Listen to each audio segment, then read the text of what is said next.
انسان کی زندگی میں جو چیزیں اسے بہت زیادہ نقصان دیتی ہیں اور بہت پیچھے چھوڑ دیتی ہیں، دنیاوی معاملات سے لے کر روحانی، اخلاقی، قلبی اور قرب الہی کے معاملات تک کو جو چیزیں نقصان پہنچاتی ہیں، ان میں ایک بڑی چیز غفلت ہے۔ ایک لفظ ہوتا ہے جو ہمیں اکثر سننے کو ملتا ہے کہ آپ کی توجہ نہیں ہے۔ یہ ڈھیر سارے لوگوں کا مطالبہ ہوتا ہے، اہل خانہ بھی مطالبہ کرتے ہیں، کئی موقع پر والدین بھی مطالبہ کرتے ہیں، غرباء بھی مطالبہ کرتے ہیں کہ امیروں کی ہماری طرف توجہ نہیں ہے۔ اور یہ بڑی لازمی سی بات ہے کہ کسی چیز پر جب توجہ رہتی ہے تو وہ چیز بہتر ہو جاتی ہے، اور جب عدم توجہی کا لوگ مظاہرہ کرتے ہیں تو وہ معاملہ خراب ہو جاتا ہے۔ یہ جو عدم توجہ ہے اسی کو غفلت کہتے ہیں، اور جب انسان کے مزاج پر غفلت طاری ہوتی ہے اور غفلت اس پر پوری طرح غلبہ کر لیتی ہے تو پھر اس کی زرخیز زمین کو وہ بنجر کرتی ہے۔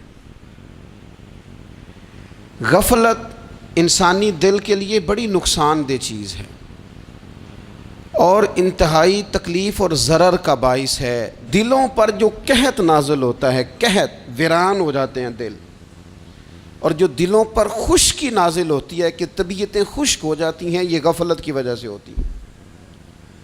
جو لوگ غافل ہو جاتے ہیں نا، اپنے معاملات کا دھیان نہیں رکھتے، دیکھیں نا، آپ کو کھانا کھاتے بھی غافل نہیں ہونا چاہیے۔ اگر کھانا بھی غیر معتدل کھا لیا جائے تو وہ انسان کی طبیعت کے لیے باعث ضرر بن جاتا ہے، نقصان کا باعث بنتا ہے۔ بات کرتے ہوئے بھی غافل نہیں ہونا چاہیے، کئی دفعہ جملے ایسے نکل جاتے ہیں جو انسان کے لیے پھر شرمندگی کا باعث بنتے ہیں۔ انسان کو غافل ہو کر کوئی کام نہیں کرنا چاہیے، غافل ہو کر، مدہوش اور بے ہوش ہو کر نہیں۔ غفلت دل کو ویران کرتی ہے، طبیعت میں خشکی لاتی ہے۔ غافل کبھی نہ بنے۔ قرآن مجید فرقان حمید نے ارشاد فرمایا کہ اقترب للناس حسابہم، فرمایا لوگوں کے حساب کا وقت قریب آ گیا، وہم فی غفلۃ معرضون، اور وہ ابھی بھی غفلت میں منہ پھیرے ہوئے ہیں۔ ٹائم آ گیا حساب دینے کا، لیکن وہ ابھی بھی غافل ہیں۔ ہمارے جو زیادہ تر نقصان زندگی میں ہوئے ہیں وہ صرف ہماری غفلت کی وجہ سے ہوئے۔ ہم نے چیزوں پر توجہ نہیں دی، چیزیں گڑبڑ ہو گئیں۔ جس آدمی نے پھول لگائے ہوں، پھل لگائے ہوں، کھیتی لگائی ہو، وہ دانہ ڈال کے پانی دے کے فارغ نہیں ہو سکتا، اسے توجہ کرنی پڑتی ہے۔ اور کسی نے کہا تھا مالی جیندے ہون تو پھر بوٹے سکدے نہیں، اگر موجود ہونا ان کو سینچنے والا، رکھوالی کرنے والا، تو پھر ان کی جڑیں کبھی خشک نہیں ہوا کرتی۔ ہماری جو غفلتیں ہیں یہ بڑی ضرر کا باعث ہیں، نقصان کا باعث، اور مجبوری معاف ہوتی ہے، غفلت معاف نہیں ہوتی۔ اسکول میں پڑھتے تھے، مدرسے میں پڑھتے تھے،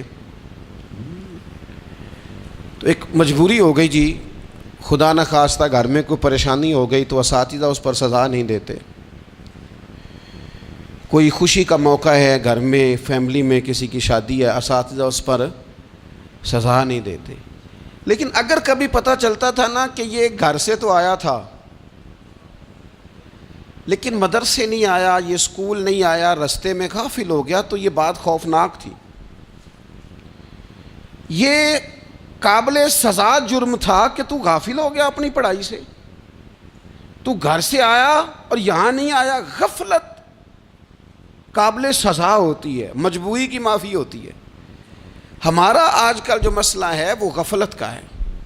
ڈھیر سارے لوگ ہیں، سمجھدار بھی ہیں، سیانے بھی ہیں، معاملہ فہم بھی ہیں، باشعور بھی ہیں، تعلیم کی ڈگریاں بھی رکھتے ہیں، لیکن اگر ان کی زندگیوں کی تکلیفوں کو دیکھا جائے اور بے آباد روح کو دیکھا جائے اور سجدوں سے ان کی دوری کو دیکھا جائے تو ایک ہی بات سمجھ میں آتی ہے کہ پتہ سارا ہے لیکن لے ڈوبی ہے غفلت، توجہ نہیں کی۔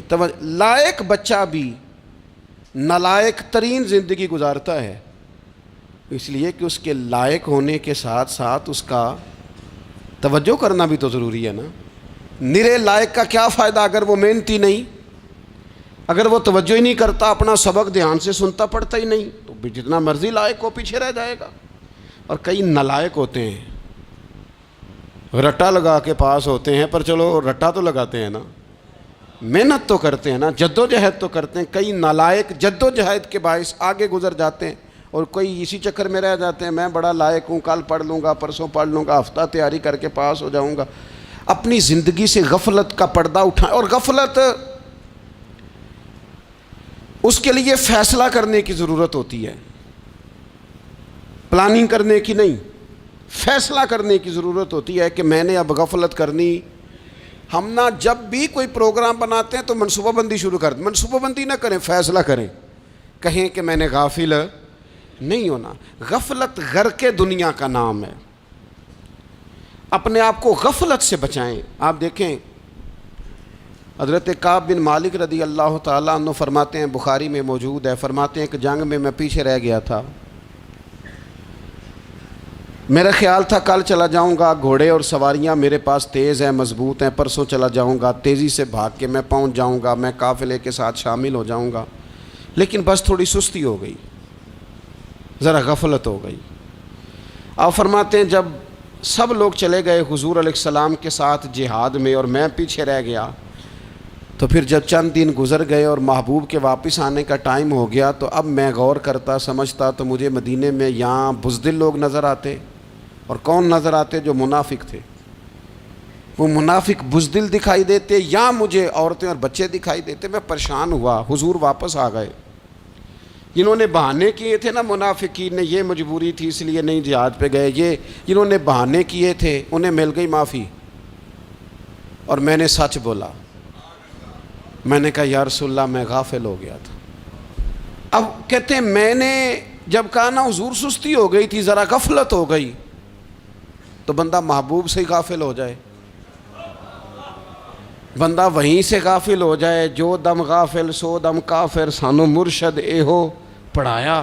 جب کہا نا حضور وہ غلطی ہو گئی، کوئی مجبوری نہیں تھی، تو فرماتے ہیں باقیوں کو معافی مل گئی، میرے ساتھ حضور ناراض ہو گئے۔ ایک دن نہیں، 2 دن نہیں، 50 دن حضور ناراض رہے۔ مدینے کی گلیوں نے مجھے پہچاننا چھوڑ دیا، در و دیوار سے مجھے یوں لگتا تھا کہ میں پردیسی ہوں۔ فرماتے ہیں میں مسجد میں آتا تھا، میں جب محبوب کو دیکھتا تو حضور رخ انور پھیر لیتے، اور مجھے پتا تھا جب میرا چہرہ ادھر ادھر ہوتا تو پھر کریم رحمت کی نظر فرماتے۔ فرماتے ہیں 50 دن مسلسل، پھر مجھے حکم ہوا کہ بیوی بھی بھیج دو، میکے بچے بھی بھیج دو، ننھال یعنی تنہا رہ جاؤ۔ فرماتے ہیں وہ میں نے قید تنہائی کاٹی، لیکن شکر اللہ کا یہ ہے کہ میں سچا تھا، بس ذرا بھول گیا تھا، بس ذرا غفلت ہو گئی تھی۔ تو فرماتے ہیں پھر اللہ تبارک و تعالیٰ نے میرے اوپر فضل یہ فرمایا کہ میری توبہ کا اعلان رب نے قرآن مجید میں فرمایا۔ تو غافل نہ بنے کبھی بھی، ہمارا نا مسئلہ یہ ہے، اور آپ نے ناراض نہیں ہونا، ڈھیر سارے لوگ غافل ہو جاتے ہیں، مالدار بھی غافل ہیں، صاحبان علم بھی الا ماشاء اللہ بہت ساری جگہوں پہ غافل ہیں۔ جن لوگوں کو 4 لوگ جاننے لگ